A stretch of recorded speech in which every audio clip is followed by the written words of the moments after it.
بالوقت يلي كتبت فيه نص هذا الفيديو، في صبية عابرة جندريا اسمها تالا انقتلت بلبنان. جثتها انرمت على الشارع بنص الليل، بس اجا الدرك ليكشف على الجثة، شلحوها من تيابها، صوروها، نشروا صورها وكأنه ما في حرمة للجسد الميت. بالعراق بنفس الوقت عم تتشرع قوانين بتزيد تجريم وإقصاء الكويريين والأشخاص العابرين يلي بتستخدمهم السلطة كشماعة على مشاكل البلد بالوقت يلي بيناسبها. أشخاص العابرين بيواجهوا عنف مش محصور بالمنطقة العربية، بل بيمد لأغلب أنحاء العالم، وعم يضل يزيد. وحياة الأشخاص العابرين تعتبر من الأرخص، مع هيك منضل نسمع عن العبور كأنه بعبع حتى من قبل نسويات. بهالفيديو رح أحكي عن تمييز وكره العابرين جندريا، أو ما يعرف بالترانسفوبيا، خاصة ضمن المحاور النسوية.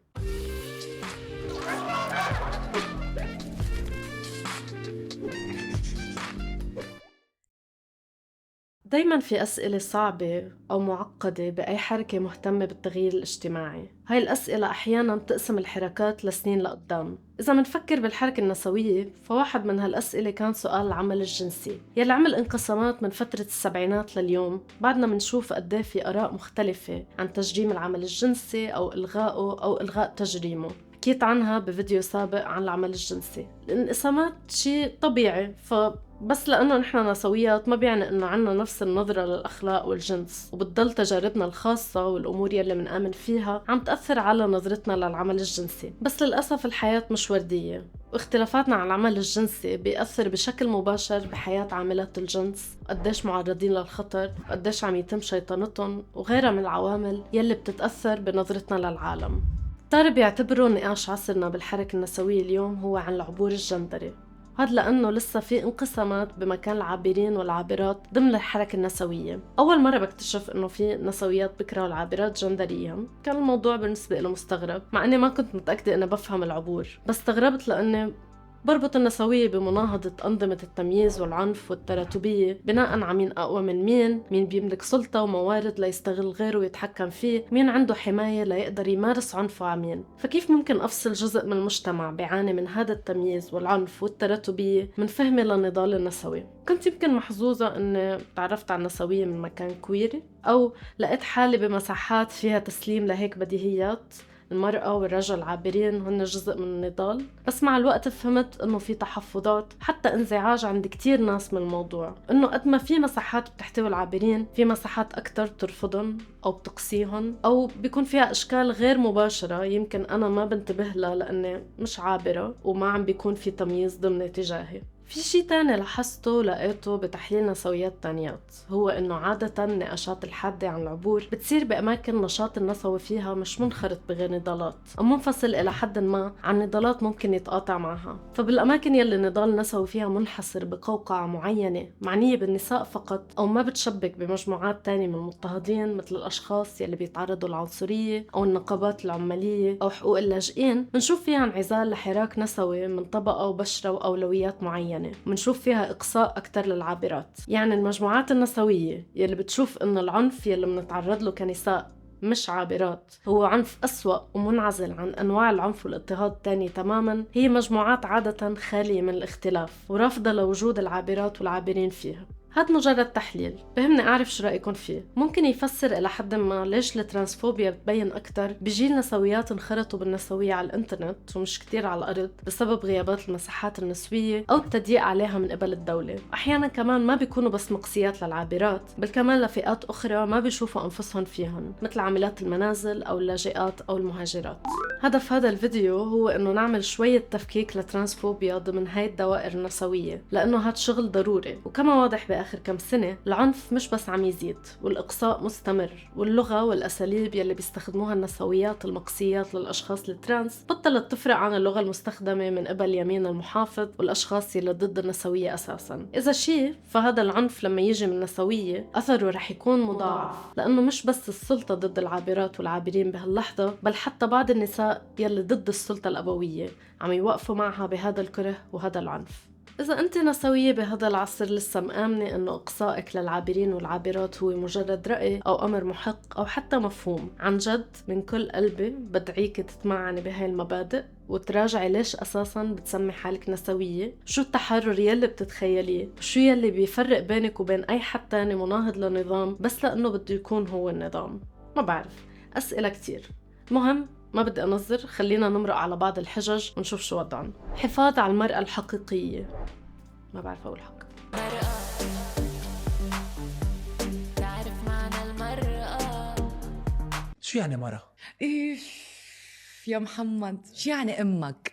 تاريخياً سؤال شو يعني امرأة هو سؤال طرحته عدة نسويات، لأنه كانوا عم يوضحوا فكرة مهمة، وهي إنه دور المرأة يلي بيعتبره المجتمع دور طبيعي، مثل إنه المرأة هي الأم، هي الحنونة، الشريكة، بتتحمل وبتضحي إلى آخره، هي أمور مركبة ومتوقعة مننا اجتماعياً، مش مبرمجين عليه بسبب جيناتنا وهرموناتنا أو بنخلق فيه بمجرد إنه خلقنا مع أعضاء تناسلية أنثوية. فلما نسائل معنى إنه تكون الوحدة امرأة، نحن عم نرفض تعريف المجتمع إلنا واستخدام المجتمع لهذا التعريف عشان يضطهدنا أو يستغلنا على أساسه. هذا الرفض كمان أخذته نسويات من خلفيات عرقية مختلفة ليتحدوا قالب المرأة المعترف فيه، يلي هو عادة كان بيكون المرأة البيضاء يلي همومها كانت متعلقة بحقها بالعمل، تحدي دور الأمومة إلى آخره، بينما النساء السوداوات بأمريكا كانوا عم يشتغلوا أساساً وطالعين من عبودية وبدهم يبنوا عائلات. التعريفات أكيد بتختلف من بلد لتاني وسياق لآخر، فتعريف المرأة الغنية أو الأرستقراطية مختلف عن تعريف المرأة الفقيرة، فالأولى قادرة تحمل مسؤولية إدارة البيت والنظافة والتربية لعاملة منزلية، والتانية ممكن تكون هي العاملة المنزلية ببيتها أو ببيوت ناس تانيين. فنحن كنساء مش فئة واحدة، نختلف بكتير أمور حتى ضمن أعضائنا التناسلية وهرموناتنا وقدرتنا الإنجابية. مننا نساء ما بتقدر تخلف، مننا نساء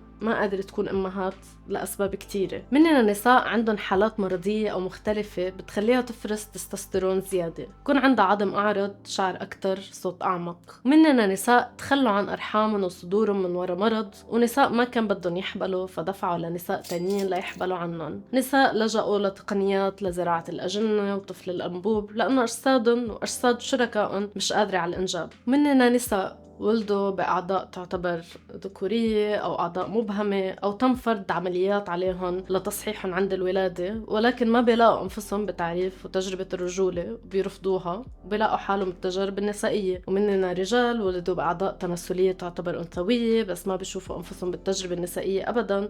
تعريف المرأة والرجل بالنهاية تعريفات مختلفة مركبة مبنية على أدوار عمل مشرذمة واعتباطية. لكن لما يوصل الموضوع للنسويات المقصيات العابرات بصير تعريف المرأة هو تعريف مرتبط بالألم، بالاضطهاد، بالدور الإنجابي وبالتنشئة الاجتماعية كمرأة. وهاي عوامل وأمور ما فينا نلاقيها أساساً كلها عند النساء البيولوجيات. مثل ما ذكرت مش كلنا عايشين نفس الألم أو ألام مشابهة، مش كلنا منعاني تحت الأبوية، مش كلنا علقانات بشبكة علاقات قمعية. صح فينا ننقمع، لكن نساء مننا معن مصاري كفاية، استقلال كفاية، مركز عالي كفاية، أو محظوظات بعائلة وشركاء ودوائر اجتماعية دعم كفاية لما يكونوا مضطهدات مثل غيرهم، بل حتى بيكونوا هن عم يمارسوا هذا الاضطهاد على نساء أخريات. بالمقابل تقريبا غالبية النساء العابرات حرفيا وين ما كانوا مقموعين من كل النواحي، إن كان بالسكن أو تشريد أو عدم وجود وظائف تستقبلهم أو بالخوف على الحواجز من وراء الهوية أو بالتمييز ضدهم بالقطاع الصحي. ما بدي أكمل لأنه هذا الفيديو أساساً مش للاستعطاف أو شحت التضامن، ولكن منلاقي في حجج لإقصائهم بس لأنه ألمهم واضطهادهم مش نفس الألم والاضطهاد يلي بتعاني منه بعض النساء البيولوجيات. وكمان مثل ما ذكرت مش كل النساء عندهم قدرة على الإنجاب أو أداء دور الأمومة أو حتى اختياره. مش كل النساء أمهات مناح، بس هذا الدور بتصير فجأة مرتبط بشكل وثيق بشو يعني امرأة، وبالتالي امرأة ما خلقت بالأعضاء الصح للمرأة هي مش مرأة. وأخيراً بس لأنه نسبة من النساء العابرات ما تم تربيتهم كبنات ما بيعني إنهم عاشوا تربية وتنشئة اجتماعية كشباب، فبنعرف إنه أي طفل ذكر بيميل لأدوار عادة بتكون للبنات أو تصرفاته ما بتطابق الشيء المتوقع منه، على الأغلب رح يعاني من عنف وتأديب بتعاني منه البنات يلي ما بيتصرفوا كبنات. ببعض الدراسات والمقابلات في نساء عابرات بيتم استخدام تصرفات تصرفاتهم الأنثوية كحجة من قبل الأهل لينحط عليهم كل شغل البيت والرعاية والاهتمام برغبات رجال العيلة. يعني عاشوا تجارب أشبه بتجارب البنات البيولوجيات، مع أنه تجاربنا كلنا كمان بتختلف عن بعضها، لأنه في عنا شرطة على تعريف المرأة. النسويات المقصيات للعابرات بضلوا يذكروا العابرات كل الوقت أنهم مش نساء حقيقيات شو ما حاولوا، لو حتى ركبوا رحم، لو حتى استخدموا هرمونات مماثلة لهرمونات النساء. بيتنمروا عليهم بالشكل والصوت واللبس، وكأنه هن بيعطوا صك المرأة الحقيقية، بيقرروا مين ممكن يكون امرأة ومين لا. هذا التذكير الدائم والاتهام والتحرش والسب والذم والاستفزاز والبلاك ميل كله بصير من قبل نساء عم يستخدموا تكتيكات ذكورية ليسكتوا العابرات ويأذوهن. بنصير منشوف تعليقات عن كيف تفاحة آدم مبينة، كيف الكتاف عراض، كيف شعر الوجه مبين، كيف الصدر صغير. كلها صفات موجودة بنساء بيولوجيات، لدرجة انه احيانا هدول النسويات نفسهم بتهموا نساء بيولوجيات انهم عابرات، لانه سبحان الله بيعرفوا بس الزمن غدرهم بهاي اللحظة. بالنهاية قليل لامرأة عابرة اساسا انه تقول انه ما في فرق بينه وبين امرأة بيولوجية، او تقول انه تجربتها مشابهة تماما، لانه مش كلنا نفس القالب، بس ما حدا بهمه شو بتقول اساسا. اما الرجال العابرين فهن بالنسبة لهدول النسويات بنات تم استغلالهم واللعب على دماغهم والضحك عليهم ليتخلوا عن انوثتهم ويصيروا رجال. ما بعرف، حسيته كلام بسمعه كتير من الذكوريين. عقلية الندرة، في أسلوب أو نموذج من التفكير متعلق بالحقوق بيتعامل معها كأنها عملة نادرة. هذا نفس التفكير يلي بيوصلنا لمحل نقول فيه إنه في حقوق فئة مهمشة مثل عاملات المنازل هي حقوق ثانوية، ولازم نبلش بحقوق النساء المواطنات بالأول، أو إنه ليش بدنا نفكر بحقوق العمال كنساء ونحن مش أخدين حقوقنا. يعني تفكير بيتعامل مع العدالة كأنه فيها أولويات وما فينا نحمل أكتر من طاقتنا. نفس الأسلوب يستخدم مع النساء العابرات من قبل النسويات يلي بيقولوا إنه ما بيكرهوا العابرين والعابرات، بس بيفكروا إنه الأولوية دائما للمرأة البيولوجية، كأنه حقوق العابرين والعابرات هي الخطوة القادمة، لأنه إدراجهم بأجنداتنا رح ينتقص من حقوقنا، أو يعني عم نزاحم بعض، ما فينا كلنا يكون عنا نفس التطلعات. واللي هو تفكير غريب كمان لازم نتمعن فيه، وبفكرة ليش نتعامل مع الحقوق والعدالة والعيش الكريم كأمر فئة معينة فيها تستفيد منه فقط على حساب الآخرين. هدم منظومة الجندر. النسويات المقصيات للعابرات والعابرين عادة بيستخدموا أفكار مثل هدم الجندر ليبرروا إقصاءً. فمثلا من الطبيعي يكون أحد المطالب والأمنيات لنسبة كتير من النسويات إنه يبطل فيه جندر، بمعنى إنه يبطل فيه خانات مثل رجل وامرأة أو ذكر وأنثى، لأنه هاي الثنائية اللي بتفرق بيننا تستخدم ضدنا وبتقيدنا بالحياة. لأنه فعلياً الاختلافات البيولوجية ما المفروض تؤدي لاختلافات اجتماعية وتمييز قانوني وذكورية، وكمان ما المفروض يكون في صفات بتتعلق بالرجولة ما فيها تعملها النساء، أو صفات تتعلق بالأنوثة ما فيهم يعملوها رجال. هدم الجندر هو غاية لنقدر نمضي نحو مستقبل عادل أكتر. بس تحت حجة هدم الجندر، نسويات المقصيات للعابرين والعابرات بصيروا عم يصوبوا أصابع الاتهام على العابرين والعابرات إنهم هن يلي عم يثبتوا الأدوار الجندرية يلي عم نحاول نهدمها. فإذا أنت حاسة حالك بتحبي أمور مرتبطة بالنساء أكتر، ما ضروري تكوني عابرة، لأنه ما في شي غلط بأنك تكوني رجال بس تعبري عن حالك بطريقة غير. إذا أنت رجل عابر وبتحب تكون هيك قبضاية أكتر، هذا مش سبب إنه تخلى عن كونك امرأة. فيك تكون امرأة جدعة. ما بيوقف الموضوع هون. فكمان واحدة من الحجج ضد العبور هو إنه العبور بيعيد إنتاج أفكار نمطية عن شو يعني مرأة وشو يعني رجل، فبيصيروا هدول النسويات عم يخمنوا ويحللوا من راسهم بناء على فكرتهم عن العبور إنه كل امرأة عابرة هي رجل عباله يحط ميك اب ويلبس فستان، إنه النساء العابرات يلي كتير عندهم أنوثة وبحطوا ميك اب وبيعملوا شعرهم وبيلبسوا قصير وبيتدلعوا هن عم يخربوا صورة النساء ويقللوا قيمتها للسلعة جنسية. فليش بدهم يعملوا هيك؟ هل الرسالة إنه هاي هي فكرتهم للمرأة، ميك اب وفستان قصير ودلع؟ لسبب ما هدول نسويات بحبوا يبلشوا بالعابرين والعابرات عشان يهدموا الجندر، يعني بيتركوا كل خلق الله وبصير بدهم يركزوا على كيف الامرأة العابرة عم تروج فكرة الأنوثة، أو كيف الرجل العابر عم يروج فكرة الرجولة، كيف اثنيناتهم عم يبطئوا عملية هدم الجندر، مع إنه غالبية النساء بيساهموا بهاي الصورة النمطية عن الأنوثة، وغالبية الرجال البيولوجيين كمان بيساهموا بصورة معينة عن الرجولة. بس بدنا نبلش بالعابرين ونحاسبهم على الدور الضئيل يلي ممكن يلعبوه، متناسيين حقيقة قديش في ضغط على النساء والرجال يكونوا بقالب معين اجتماعيا عشان يحموا أنفسهم. وهذا بيضمن المرأة العابرة يلي كل ما تزينت أكتر وأنست حالها أكتر وغيرت ملامحها وعملت عمليات معينة معينة يمكن تقدر تزمط من إنه حدا يعرفها إنها عابرة ويقتلها، ونفس الشيء رجل عابر كل ما تخن صوته أكتر ومشي بطريقة معينة أو حتى شارك بتصرفات رجولية معينة يمكن يكون أصعب إنه حدا يعرف إنه عابر ويقتله أو يعنفه أو يعامله بطريقة مختلفة أو مؤذية. ومش ضروري يكون الموضوع جاي من الحاجة لأنه يحموا أنفسهم، لأنه كلنا قلنا حق نعبر عن أنفسنا بالشكل يلي بدنا إياه، كلنا متأثرين بشكل أو آخر بشو المجتمع بتوقع منا كنساء ورجال. بهاي الأمثلة منشوف كيف بيتم غض النظر عن الأشخاص العابرين يلي ما غيروا شي بأجسادهم أو ما أخذوا هرمونات أو ما غيروا لبسهم أو ما عم يتصرفوا ضمن قالب معين للجندر،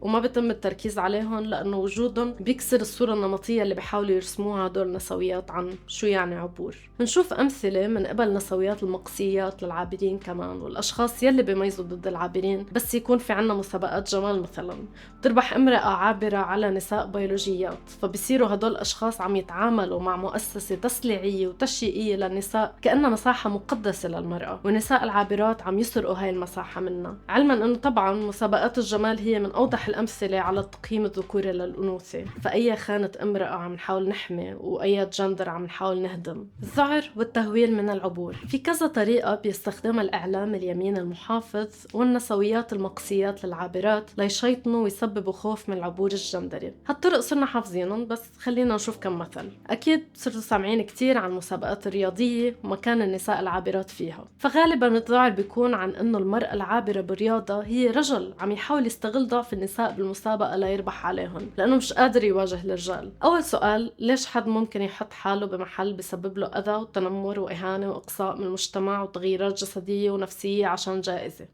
تاني سؤال، ليش في افتراض انه الرجال البيولوجيين دايما عندهم افضلية عن النساء البيولوجيات بكل انواع الرياضة؟ فالمسابقات الرياضية اللي بدها مجهود ونفس طويل مثل السباحة لمسافات طويلة، وبرياضات التزلج والجيمناستكس وركوب الخيل، للنساء في افضلية بسبب توزيع العضل بالجسم وبناء العلاقة مع الخيل مثلا وليونة الجسد وقدرة الاحتمال. حتى بين النساء انفسهم في كذا عامل بيساهموا بالافضلية، منها الهرمونات، التدريب، امور جينية. والنساء العابرات بيكون لهم فترة عم ياخدوا أستروجين يلي هو أساساً بيوطي التستوستيرون وبعض الميزات يلي بتيجي معه، بالعكس أحياناً ممكن يأثر بشكل سلبي. بعدين مش ترويج لأفكار جوهرية عن الجنس هو أساساً شيء غير نسوي؟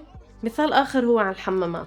بجامعتي كان في حمامات مشتركة وحمامات مفرقة حسب الجنس، وما بتذكر إنه هذا الشيء كان موضوع أسئلة أو شك أو كان بتطلب تفسير. بشكل عام بفهم التحفظ بمجتمعاتنا، كل شخص من حقه يكون حاسس حاله بأمان، لكن افتراض إنه الأشخاص العابرين فايتين ليتحرشوا هو مجرد افتراض وتجني، ترويج للخوف لأي شيء مختلف عننا أو ما بشبهنا. نصيحة عن جد إنه لازم نخفف ترو كرايم، يعني لا عنا حمامات عامة أساساً ولا عنا اهتمام بالموضوع، فليش عم نستورد مخاوف عم يتم التهويل فيها بالغرب؟ بالحقيقة كمان شو بيعني إنه نكون عم نفكر بالإقصاء بمكان مثل الحمام؟ إذا فات رجال عابر عنده دقن وعضلات ومش عارفة شو، رح يتعاملوا معه كامرأة ويرحبوا فيه؟ أو حيزعبوه لأنه بيشبه الرجال بالنسبة لهم؟ وهل رح نفحص كل إنسان فايت على الحمام ونقول له فرجينا البيضات؟ شوي أوبسيسيف.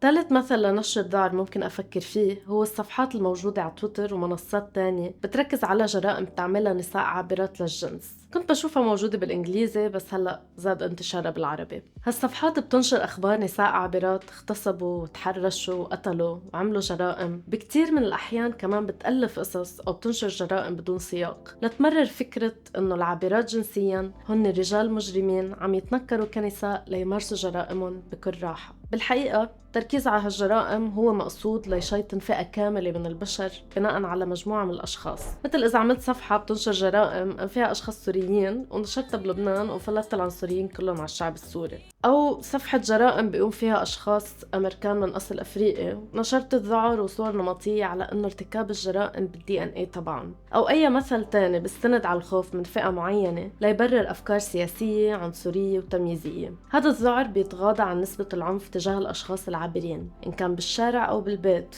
أو بالسجون أو بالمساحات العامة، وبزيف الحقيقة يلي هي إنه النساء العابرات ما عندهم أي سلطة كافية ليكونوا عم يمارسوا عنف بشكل ممنهج ومحمي أساساً. العبور مستفز. هاي النقطة كتير بسيطة، أي موضوع خارج عن النمط والمتوقع رح يكون مستفز، خاصة إذا بيهدد أفكار مترسخة فينا. فتماما مثل ما المرأة البيولوجية بتستفز محيطها لما تعيش حياتها خارج المتوقع منها، المرأة العابرة والرجل العابر بيستفزوا المجتمع بأكمله من خلال رفضهم للقالب المفروض عليهم منذ الولادة. شغلة كمان مستفزة للمجتمع هي رفض نسبة كبيرة من العابرين والعابرات إنهم يتصوروا كضحايا، ينفوا حالهم وحياتهم من المجتمع عشان مش متقبلهم. مفروض العابر والعابرة يكونوا مذلولين دائما، عم يطلبوا مساعدة، عم يخافوا من إنه يمشوا بالشارع، عم يخبوا أنفسهم وعم يتبهدلوا بالحياة. إذا كان العابر أو العابرة عايشين حياتهم علنا، ماشيين بثقة، عم ينشروا صورهم بدون خجل وخوف من المجتمع، وعم يحكوا عن تجاربهم بدون تردد، رح يستفزوا المجتمع يلي بده بس يشوفهم كضحايا خانعين. إذا كانوا العابرين عندهم أهل داعمين، عندهم شركاء بحبوهم، حياة اجتماعية جيدة، وظيفة منيحة إلى آخره، كمان هذا الشيء بيهدد افتراض الأشخاص الترانسفوبس إنه العابرين لازم يكونوا عم يدفعوا ثمن عبورهم ويكونوا منبوذين بين المجتمع. نظرة واحدة على تويتر على حسابات العابرين جندريا يلي بينشروا صورهم بدون تردد، ملاقي تعليقات عنيفة ومهينة من نساء غالبا، ومنهم نسويات عم يتمسخروا على الشكل والمنظر والصوت واللبس، عم يكذبوا أي ادعاءات خاصة بالعلاقات والحب والتقبل. وهيك ما المفروض العابر والعابرة يخلصوا لا من حكيهم عن الاضطهاد أو من ظهورهم العلني. هاد كان الفيديو لليوم. عندي كتير حكي بعد والموضوع طويل جدا، والترانسفوبيا مشكلة حقيقية بموت بسببها آلاف العابرين والعابرات سنويا حول العالم، وهذا العنف مش المفروض يكون محل نقاش قد ما هو محل محاسبة، تضامن، تحمل مسؤولية. كنسويات علينا كتير شغل وتمعن بالمبادئ يلي مندعيها، أفكارنا عن الجندر يلي منوقف نتحداها لما يوصل الموضوع للعابرين. بحب أسمع عن تجاربكم وتفسيركم للترانسفوبيا بمجتمعاتكم. إذا حبيتوا الحلقة فيكن تشاركوها، تعملوا لايك وسبسكرايب، وإذا بتحبوا تدعموا القناة ماديا فيكن تشتركوا عبر باتريون. بشوفكم بالحلقة الجاية.